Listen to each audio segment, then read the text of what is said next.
साथियों, हारमोनियम सीखने से पहले आपको हारमोनियम को बहुत अच्छी तरह समझना होगा। हारमोनियम में 12 स्केल होते हैं, यानी 12 प्रकार की बटन होती हैं। वही 12 प्रकार की बटन दोबारा रिपीट होते रहती हैं। जब कभी भी आपने सामने हारमोनियम देखा होगा तो ये पहले नंबर की जो बटन होती है, जहां से उसकी शुरुआत होती है, वो सफेद कलर की बटन होती है। सफेद पट्टी और फिर उसके ऊपर एक काली वाली बटन, फिर सफेद पट्टी, फिर उसके ऊपर एक काली वाली बटन, फिर 2 सफेद पट्टियां और फिर एक काली बटन, फिर एक सफेद पट्टी, फिर एक काली बटन, फिर एक सफेद पट्टी, फिर एक काली बटन और एक सफेद पट्टी। यहां तक आपकी 12 बटन हो जाती हैं, 7 सफेद और 5 काले। और यही की यही पुनरावृत्ति फिर यहां से शुरू हो जाती है। ये सफेद बटन, फिर उसके ऊपर काली बटन, ये सफेद बटन, फिर उसके ऊपर काली बटन। यही की यही सफेद बटन यहां पर रिपीट हो जाती है, यानी 13वां स्वर यही का यही आ जाता है। अगर आपने इस पर उंगली रख दी तो 13वां स्वर आपका ये होगा। आपने अगर इस पर उंगली रख दी तो 13वां स्वर आपका ये होगा। हारमोनियम में ये बात बहुत अच्छी तरह आप समझ लें कि ये जो 12 बटन हैं यही बार बार रिपीट होते रहती हैं। पहली बटन को हम कहते हैं सी, जो सफेद कलर की है। दूसरी सफेद को डी, तीसरी सफेद को ई और चौथी सफेद को एफ, 5वीं सफेद को जी, 6वीं सफेद का नाम ए है और 7वीं सफेद का नाम बी है।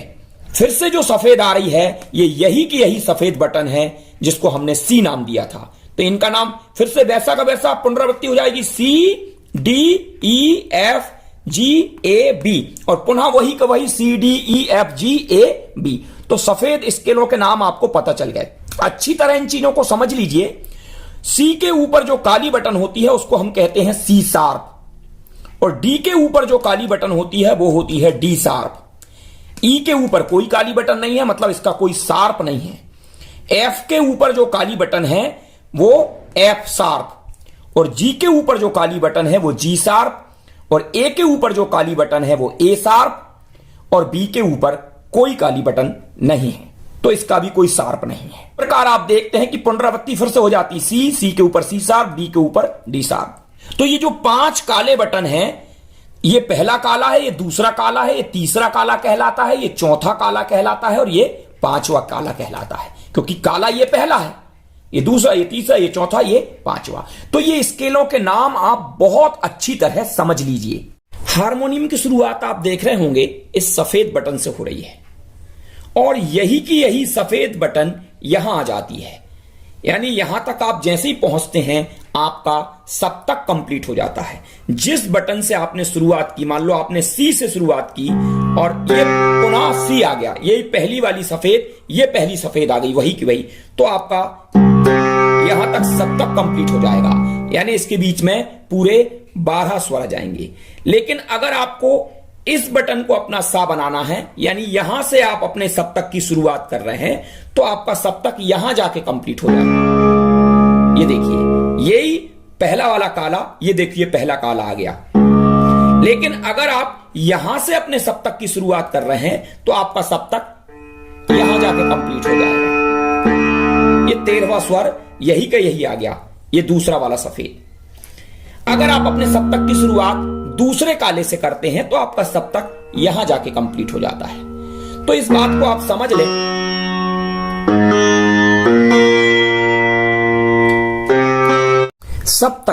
सप्तक नाम से लग रहा है कि 7 स्वरों का समूह, लेकिन आप सामने जब देखेंगे तो आपको देखिए 1 2 3 4 5 6 7 8 9 10 11 12, और 12वें स्वर के बाद यही पहला स्वर रिपीट हो जाता है। जैसा कि मैंने भी आपको हारमोनियम में बताया था, आप किसी भी स्वर पर आप अपनी उंगली रख दें वह आपका सा बन जाएगा।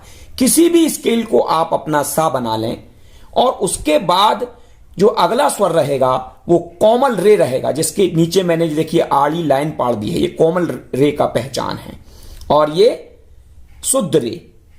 फिर उसके बाद चौथा स्वर रहेगा वो कोमल गा रहेगा, फिर 5वां स्वर शुद्ध गा रहेगा, फिर 6वां स्वर शुद्ध मां, फिर त्रिव मां, देखिए त्रिव के ऊपर ऐसी मैंने डंडी लगा दी है, और पा अचल स्वर है, सा और पा अचल स्वर हैं, ये अपनी जगह से ना आगे जाते हैं ना पीछे जाते हैं।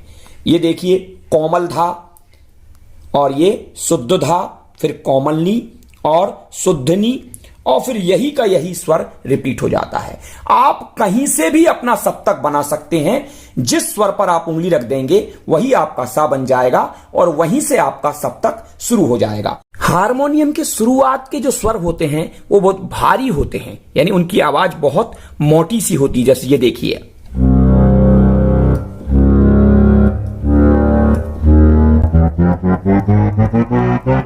ये देखिए यहां से थोड़ी पतली होने लगी, तो आप देखेंगे कि इसको हम मंद सप्तक कहते हैं, क्योंकि यहां आवाज मोटी और भारी सी है। जैसे जैसे हम ऊपर जाते जाएंगे, ये देखिए आवाज पतली होना शुरू हो गई है, तो ये पतली आवाज ये हमारा मध्य सप्तक हो गया।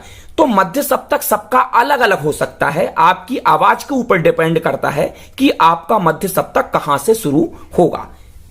मैंने पहले काले को अपना सा बना दिया है, यानी सी शार्प स्केल को अपना सा बना दिया। तो ये मध्य सप्तक होता है, वो हमारे सामान्य बोलचाल की भाषा में हम जो बात करते हैं वो हमारा मध्य सप्तक है।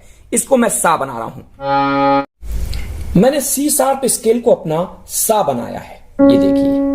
तो ये मेरा सा है, ये कोमल रे होगा, और ये शुद्ध रे, ये कोमल गा, ये शुद्ध गा, ये शुद्ध मां, और ये तीव्र मां, और ये पा, ये कोमल धा, ये शुद्ध धा, ये कोमलनी, ये शुद्धनी, और यही का यही स्वर ये रिपीट होकर आ गया, यानी ये तार सप्तक का सा। मैंने अपना मध्य सप्तक यहां से माना था, तो यहां तक मेरा रहेगा मध्य सप्तक और यहां से तार सप्तक शुरू हो जाएगा, क्योंकि यही का यही स्वर ये आ गया। यहां से तार सप्तक शुरू हो जाएगा और तार सप्तक के स्वर के ऊपर हम बिंदी लगा देते हैं। सा के ऊपर एक बिंदी लगा दी, ये कोमल रे के नीचे एक आड़ी डंडी लगा के इसके ऊपर एक बिंदी लगा दी, तो ये कोमल रे का पहचान हो गई।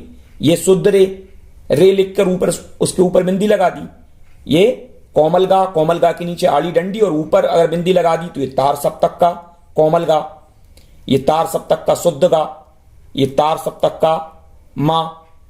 तो ये इधर जा रहा है वो तार सप्तक है, यहां से शुरू हो रहा है, और यहां से नीचे जो रहेगा वो मंद सप्तक रहेगा। ये मंद सप्तक का शुद्धनी, ये मंद सप्तक का कोमलनी, और ये मंद सप्तक का शुद्ध धा। उधर आपको दिखाई नहीं दे रहा होगा इसलिए मैं उधर नहीं जा रहा। तो यहां से ये चलेगा वो मंद सप्तक रहेगा। लेकिन अगर मैंने और किसी स्वर को अगर अपना सा बना लिया, मान लो मैंने इसको सा बना लिया, तो मेरा जो मध्य सप्तक है वो यहां से शुरू हो जाएगा। सा, ये सा है मेरा, और ये कोमल रे, ये शुद्ध रे, ये कोमल गा, ये शुद्ध गा, और ये मां, और ये यानी शुद्ध मां, और ये त्रिव मां, और ये पा, और ये कोमल धा, ये शुद्ध धा, ये कोमलनी, ये शुद्धनी, और ये सा। ये देखिए वहीं के वहीं रिपीट होकर हमारा वही का वही स्वर रिपीट होकर ये पूरा सप्तक कंप्लीट हो गया। तो इस बात को आप अच्छे से समझ लें, और यहां से ये शुरू होगा वो तार सप्तक शुरू हो जाएगा। ये तार सप्तक का सा है, ये तार सप्तक का रे, कोमल रे मतलब, और ये तार सप्तक का शुद्ध रे, ये इधर तार सप्तक चलेगा। अब हमारा ये सा था, तो इससे नीचे जो स्वर रहेंगे वो मंद सप्तक के रहेंगे। ये हमारा मंद सप्तक का शुद्धनी, ये कोमलनी मंद सप्तक का, और ये शुद्ध धा, और ये कोमल धा, और ये हमारा पा। तो इधर जो स्वर रहेंगे वो मंद सप्तक के रहेंगे। तो आपका मंद सप्तक ये कि यहां से शुरू होने लगा, तो आपका मंद सप्तक आपके ऊपर निर्भर करता है कि वो कहां से रहेगा। अगर मान लो मैं अपना सा इसको बना लेता हूं, तो यहां से यहां तक जो रहेगा वो आपका मध्य सप्तक रहेगा, क्योंकि ये देखो यही का ये स्वर रिपीट होकर यहां आ गया। इसके बीच में जो स्वर हैं वो पूरे 12 स्वर हो जाएंगे। कितने 12 स्वर आप समझ चुके हैं? सा, कोमल रे, शुद्ध रे, कोमल गा, शुद्ध गा, मां यानी शुद्ध मां, त्रिव मां, और ये आपका पा, कोमल धा, शुद्ध धा, कोमलनी, शुद्धनी, और ये आपका ये सा। ये देखिए पूरा सप्तक कंप्लीट हो गया। तो ये मध्य सप्तक हो गया, और यहां से ऊपर जो आपका रहेगा वो तार सप्तक रहेगा। यहां से ऊपर जाएंगे तो, और यहां से नीचे चलेंगे तो ये आपका रहेगा, इसके नीचे जो रहेगा वो मंद सप्तक रहेगा। यहां से मंद सप्तक रहेगा। ये आपका मध्य सप्तक का सा, ये मंद सप्तक का शुद्धनी, ये मंद सप्तक का कोमलनी, ये मंद सप्तक का शुद्ध धा, और ये मंद सप्तक का कोमल धा, और ये आपका पा, ये त्रिमा, ये शुद्धमा, और ये आपका आ गया गा। तो आप इस प्रकार से कहीं से भी आप अपना सप्तक बना सकते हैं, किसी भी स्वर को अपना सा बना सकते हैं। संगीत की जड़ है थाट। थाट को आप जरूर समझ लें। जो हमारे 10 थाट हैं उन्हीं से पूरा संगीत आगे बढ़ता है। तो सप्तक के जो 12 स्वर हैं, ये जो 12 स्वर हैं हमारे, इनमें से क्रमानुसार 7 स्वर का समुदाय। हम अगर शुद्ध स्वर लेते हैं तो ये देखिए सा रे ग म प ध नी, और ये तार सप्तक का सा। अगर क्रम के अनुसार अगर हम 7 स्वरों का समुदाय जिससे राग की उत्पत्ति होती है उसे थाट कहते हैं। थाट को मेल भी कहते हैं। यह राग विभाजन का आधार है। अगर हम देखेंगे, अगर शुद्ध स्वर हमको कहीं से भी लेना हो तो एक स्वर छोड़कर जो अगला स्वर होगा, सारे, ये बीच में कोमल रे छूट गया, सारे गा और मां बिल्कुल पास पास में रहेंगे। बाकी रे के बीच में एक स्वर छूट गया कोमल रे, गा के बीच में एक स्वर छूट गया कोमल गा, और गा और मां बिल्कुल पास पास में। और शुद्ध मां के बाद एक स्वर छोड़कर पा, और एक स्वर छोड़कर शुद्ध धा, और एक स्वर छोड़कर नी, हमारा शुद्ध नी, और नी और सा के बीच में कोई गैप नहीं होता है। आप कहीं से भी बिलावल थाट इस प्रकार से बना सकते हैं, जो कि मैंने आगे वीडियो में आपको दिखाया है। हारमोनियम में सबसे महत्वपूर्ण होता है उंगलियों का चलन। उंगलियों का आपका चलन सही होना चाहिए। आपकी कोई भी उंगली दूसरी उंगली को ऐसे क्रॉस करके नहीं जाना चाहिए। हर स्केल से उंगलियों का चलन अलग अलग तरीके से होता है। जैसे अभी मैं आपको सी शार्प स्केल से उंगलियों का चलन दिखा रहा हूं। आप देखिए कि ये मेरा सा है। अभी मैं बिलावल थाट में उंगलियों का चलन दिखा रहा हूं। बिलावल थाट का मतलब होता है सारे के सारे स्वर शुद्ध। ये देखिए, आप कहीं से भी बिलावल थाट को बना सकते हैं। अभी आपने देखा कि 12 स्वर हैं। 12 स्वर में से 7 स्वर हम शुद्ध ले रहे हैं। सा, ये आपका सा है, और एक स्वर छोड़ के, क्योंकि ये जो स्वर रह गया ये कोमल रे था, ये शुद्ध रे, हम शुद्ध रे ले रहे हैं। सारे, और उंगली का चलन आप देख रहे होंगे, ये जो 2 उंगलियां हैं, फर्स्ट वाली और सेकंड वाली, ये दोनों काले की हो गई। ये फर्स्ट उंगली, ये सेकंड उंगली, ठीक है। रे बीच में छूट गया है, ये कोमल रे है, शुद्ध रे लिया हम लिया। सारे, और अंगूठा आ जाएगा ये शुद्ध गा पे, ये कोमल गा छूट गया। सारे गा मां, गा और मां के बीच में कोई गैप नहीं रहेगा। आप कहीं से भी अपना बिलावल थाट बना सकते हैं। एक स्वर छोड़ के रे, एक स्वर छोड़ के गा, गा और मां के बीच में कोई गैप नहीं रहेगा। मां और पा के बीच में एक स्वर का गैप, और पा और धा के बीच में एक स्वर का गैप, और धा और नी के बीच में एक स्वर का गैप, और नी और सा के बीच में कोई गैप नहीं रहेगा। आप कहीं से भी अपना ये सारे गामा पाधा नीसा बना सकते हैं। इसी नियम का पालन आपको करना है।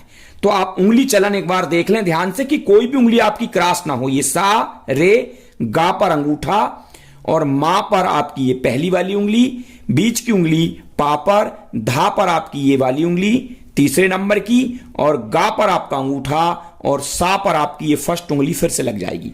और यही क्रम आपका लौटने में होना चाहिए। ये जाने को हम कहते हैं आरोह, और लौटने को हम कहते हैं अवरोह। आरोह माने स्वरों का ऊपर की ओर चढ़ना, और अवरोह माने स्वरों का नीचे की ओर उतरना। तो ये देखिए, सा नी धा पा मा गा रे सा। आप 100-200 बार इस पर उंगलियां घुमाइए, जिससे आपकी उंगली अच्छी तरह इस पर सेट हो जाए, और आपके दिमाग का कनेक्शन और उंगलियों का कनेक्शन एक सा हो जाए। स्वर और उंगलियां एक साथ चलें।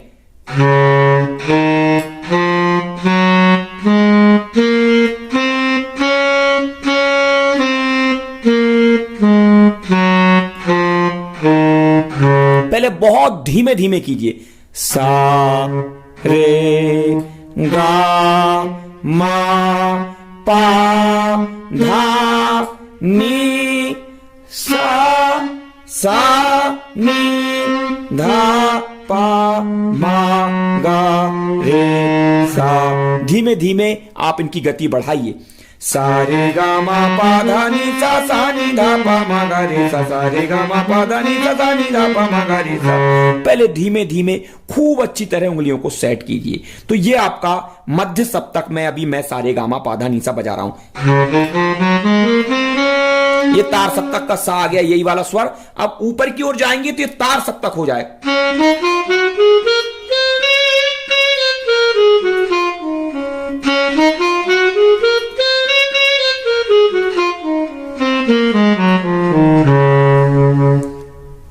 सा नी धा पा मा गा रे सा।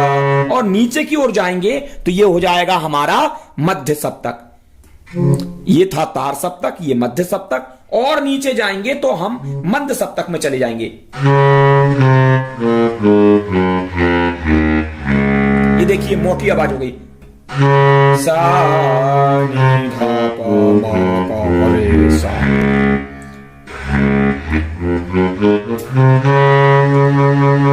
तो आप इन तीनों सप्तकों में उंगली घुमाइए।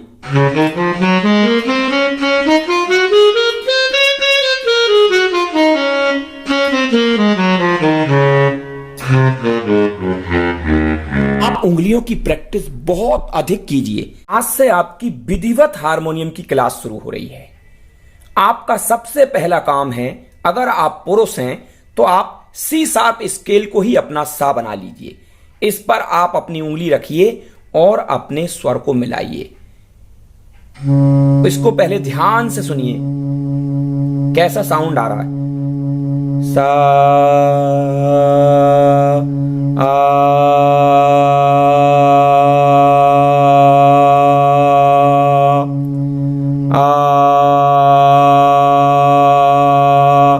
आपको इस साउंड से अपना साउंड मिलाना है। दोनों साउंड एकाकार हो जाना चाहिए।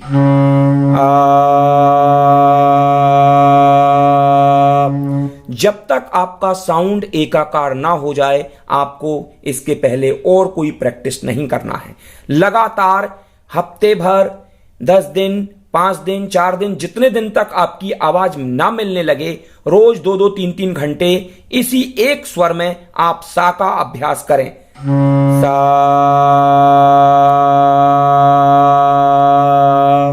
और अगर आप महिला हैं तो आप अपना सा इस 5वें काले को बना सकते हैं, क्योंकि महिलाओं की आवाज थोड़ी पतली होती है। सा।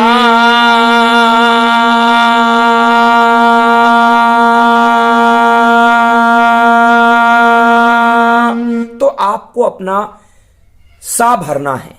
आप वैसे इन 5 कालों में से कहीं का भी सा बना सकते हैं। वैसे तो आप इन 12 जो स्केल हैं इनमें से किसी को भी सा बना सकते हैं, लेकिन चूंकि अभी आपके पास कोई निर्धारित करने के लिए नहीं है कि कौन सा आपका सा बन सकता है, इसलिए मेरी सलाह है आप सी शार्प स्केल को ही अपना सा बना लें और महिलाएं इस 5वें काले को अपना सा बना लें। तो इतनी प्रैक्टिस आपको आज से ही शुरू कर देना है स्केलों से। अगले वीडियो में हम इन दोनों स्केलों से अलंकार करना प्रारंभ करेंगे, क्योंकि जो अलंकार हैं, ये जो पलटे हैं, यही किसी भी गाने को बनाने की टेक्निक है। इसलिए आप बिल्कुल धैर्यपूर्वक करते रहें, निश्चित रूप से आप हारमोनियम के मास्टर बन जाएंगे। साथियों, आप सा का रियाज करते रहें और अपने स्वर को किसी भी बटन से मिलाएं। मैं आपको एक वीडियो में आपका स्केल पहचानना भी बता दूंगा कि आपकी रेंज कहां की है। अगला वीडियो में 10 थाट के बारे में बताऊंगा, क्योंकि यहीं से पूरा संगीत जन्म लेता है।